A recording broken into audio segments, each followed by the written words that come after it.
అందరికీ నమస్కారం అండి. ఈ వీడియోలో ల్యాండ్ చూపిస్తాను. మీరు వెంటనే కన్స్ట్రక్షన్ చేసుకోవచ్చండి. అన్ని సదుపాయాలు ఉంటాయి ఇక్కడ.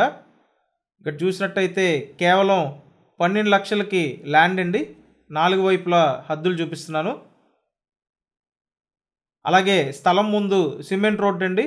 పంచాయతీ పంపు కూడా వచ్చేసింది, అంటే పంచాయతీ వాటర్ కూడా ఉందండి. సో ఇక్కడ చూసినట్టయితే ఓవరాల్గా 80 గజాల ల్యాండ్ అండి. ఇది మీరు వెంటనే హౌస్ కన్స్ట్రక్షన్ చేసుకోవచ్చు. అతి తక్కువ కాస్ట్ అండి, 12 లక్షలు మాత్రమే. కొలతలు వచ్చి 20-35.6 అండి. Excellent dimensions. హౌస్ కూడా బాగా వస్తుంది. చుట్టూ సరౌండింగ్స్ బాగున్నాయి. స్థలం ముందు సిమెంట్ రోడ్ అండి. అన్ని సదుపాయాలు ఉన్నాయి. 12 లక్షల రూపాయలకి అందుబాటులోకి తీసుకొచ్చాము. లొకేషన్ విజయవాడ నున్న లొకేషన్ అండి. మీకు ఇంట్రెస్ట్ ఉంటే స్క్రీన్ మీద ఫోన్ నెంబర్స్ ఉన్నాయి, ఆ నెంబర్స్కి కాంటాక్ట్ చేయండి. Thanks for watching this video.